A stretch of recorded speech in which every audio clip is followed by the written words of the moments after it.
We want to talk more about this now with California Attorney General Rob Bonta. Rob, really appreciate you taking the time, sir. You were hoping for an immediate restraining order to prevent the National Guard and U.S. Marines from assisting immigration raids or protest response in Los Angeles. While your lawsuit challenging the overall deployment moves forward, as we mentioned, a federal judge today denying that request. I want to first get your reaction to that today.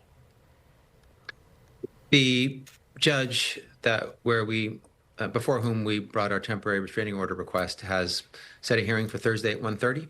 So that is the merits of our request are completely before the judge. He wanted to hear the response from the federal government before he made a decision, which is completely reasonable.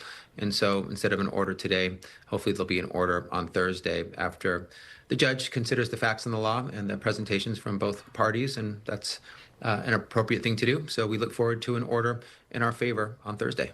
What specifically prompted your office to file this motion, the amendment to your initial lawsuit, asking the court to declare that the Marines and National Guard troops can only be used to protect federal property? Did you have evidence that service members who are already on the ground in L.A. were moving beyond just those protection duties? Yes. First, we brought our lawsuit yesterday because of the blatant unlawfulness of this presidential action.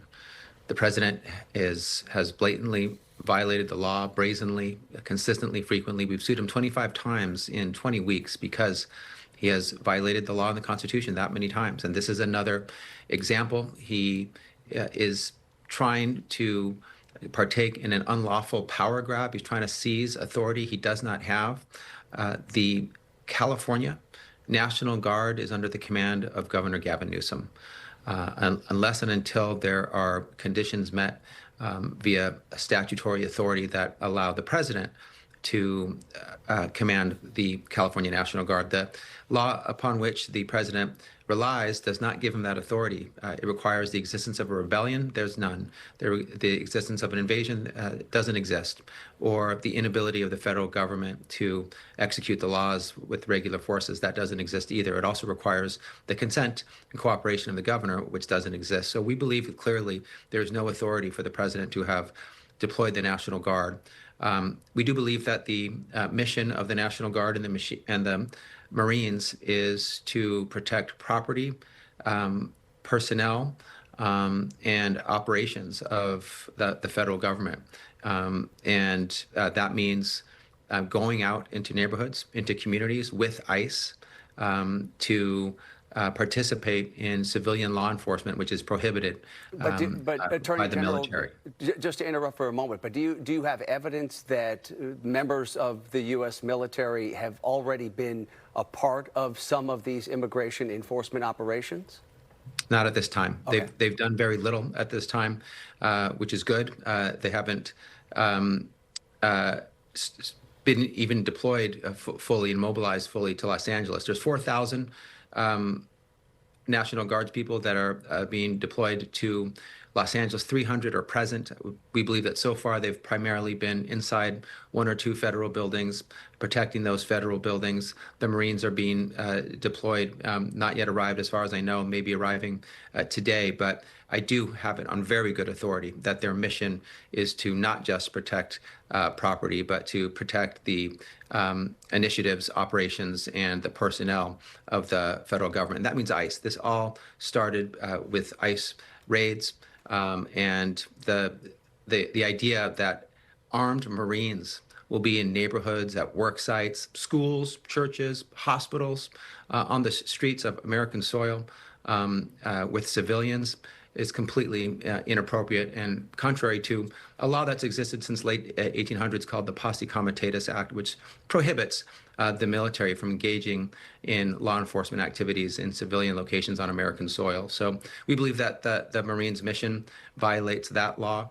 and so we want to prevent the irreparable and irreversible harm to Los Angeles and California before that irreversible harm occurs. Okay, but again, you haven't seen that. You don't have any evidence of that happening yet, but you are concerned that that could potentially happen with this deployment. AG Bonta, let's talk about the reason why President Trump says he federalized troops in the first place. He says that they are necessary to protect federal immigration enforcement. We did see some of the protests over the weekend get out of hand. There was some violence. There was some property damage. Why do you believe that the president overstepped here?